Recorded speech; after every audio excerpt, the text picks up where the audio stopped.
Fermín, dirigente político y profesor universitario. Ese planteamiento que hiciste en el bloque anterior da mucho para la reflexión.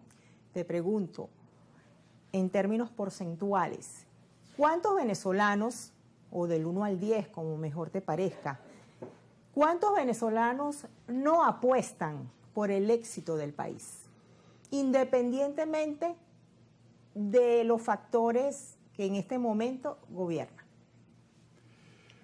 Hay una diferencia entre la conducta objetiva, es decir, las consecuencias de tu conducta, los hechos que tu conducta genera y lo que tú crees que tu conducta produce.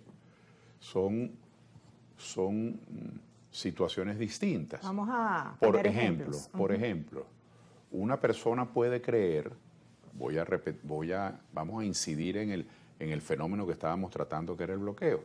Una persona puede creer que el bloqueo, las sanciones, es decir, el bloqueo es una de las maneras de sancionar, no es la única, pero es una manera gruesa de sancionar. ¿Qué significa el bloqueo?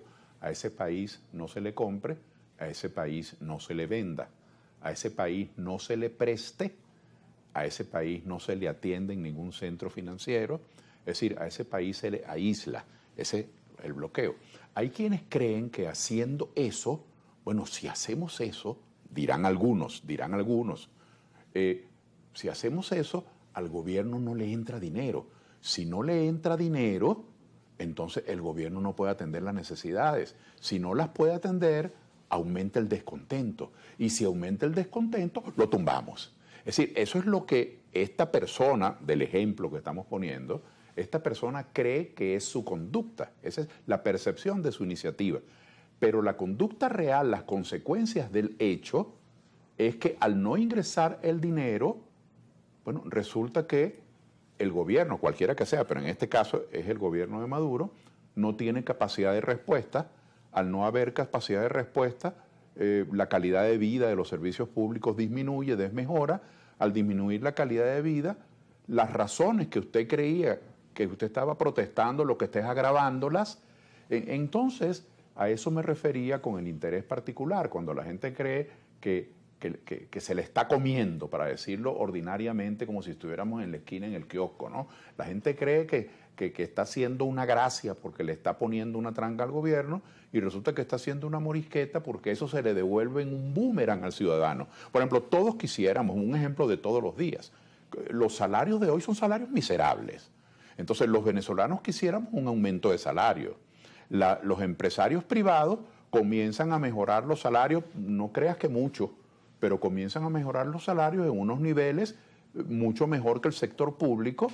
Por supuesto, eso lo hacen a costa del margen de ganancia del empresario, pero tienen un margen para mejorar los salarios. En cambio, el sector público, que es el que depende de esos ingresos, por ejemplo, petroleros, tiene poca flexibilidad.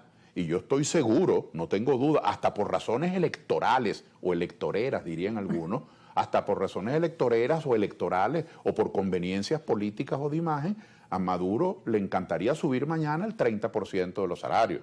Ahora, pero ¿y cómo lo hace si es que no tiene ingresos? Entonces, fíjate cuáles son las consecuencias de una política de esta naturaleza.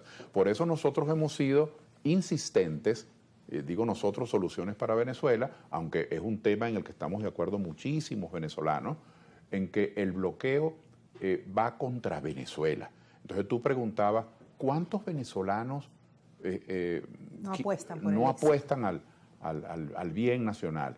Yo diría que hay autores intelectuales que son los que han urdido esta estrategia, que están conscientes del daño que hacen, pero son tan perversos que no les importa.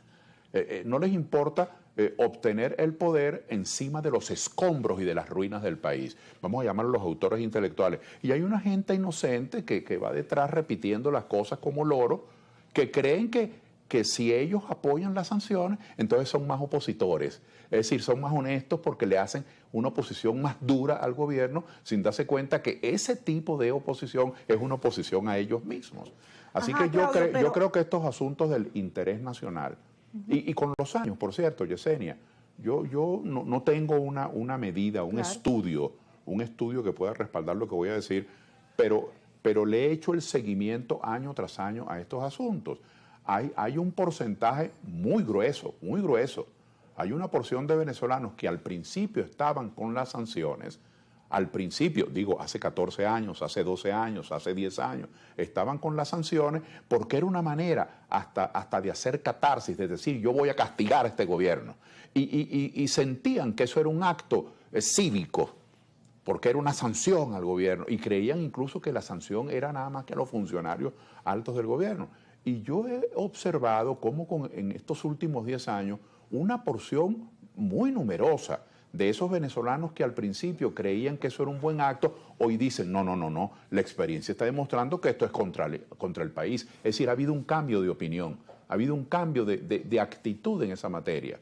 Y yo aprovecho ese cambio de actitud que ahora se hace mucho más evidente con el maltrato a los venezolanos en otros países como extranjeros, como emigrantes, con esta política inhumana, hostil del presidente de los Estados Unidos contra los venezolanos que viven en su país. Es decir, toda esta política está engranada, está enlazada en la política del bloqueo, porque es una política de hacer sentir que Venezuela, o que vivir en Venezuela, o que ser venezolano, pues es algo que debe avergonzar a alguien. Sí, Claudio, disculpa que te introduzca esto para que después desarrollemos lo que ocurre con las políticas migratorias de Trump. En el planteamiento que hiciste, en la argumentación que diste, ¿podrías tú considerar que hay dos elementos? Uno es la negación por parte de una clase que ha pedido sanciones y que no ve los resultados que ellos quieren, sino que es el barranco que tenemos ahorita en Venezuela. Y la otra es con respecto al ciudadano común. Entonces son tan fácil que se dejan influenciar. Bueno, no es que los ciudadanos seamos fáciles o difíciles, sino que hay grado de desesperación. Una familia, una gente que le llega el agua una vez cada 60 días, que las bombonas de gas tienen que estarla persiguiendo detrás de un camión de estaca una vez cada 30 días. Es decir, que no le recogen la basura, que el muchacho está desempleado, que tiene un muchacho preso y resulta que las audiencias se las difieren y se las difieren y se las difieren y no le permiten que le pongan un abogado, una comunidad donde no llega transporte, una gente que se siente desesperada. Llega un momento que dentro de esa desesperación tú le ofreces, no chicos, la salida para esto es que apoyemos el bloqueo. Entonces la gente no se trata de que la gente sea estúpida o sea inconsciente o sea apátrida. Se trata de que en este caldo de cultivo que es el malestar económico, hay algunos que en vez de proponer políticas para corregir eso, lo que hacen es construir sobre el malestar su venganza, como es el caso de quienes promueven el bloqueo. Por ejemplo, en este momento... Pero claro, eso es jugar con la emocionalidad de la gente. Pero claro, eso es un acto perverso de manipular. Eso es lo que antes quise expresar cuando dije que eso es poner la venganza, ese objetivo pequeño, la retaliación, por encima del interés nacional. Veamos un caso concreto. Tenemos una política de bloqueo económico. ¿Qué debe hacer o qué hace un opositor? No voy a decir que soy yo, ni me pongo como ejemplo, ni a soluciones. Una cosa es que un opositor diga, hay que tener más bloqueo. Yo he escuchado, por cierto, la inmensa mayoría de quienes piden eso viven en el exterior a cuerpo de rey. Pero yo he escuchado a gente sostener que ahora hay que bloquear más y hay que ejercer más presión. Fíjate esa respuesta. ¿A dónde conduce?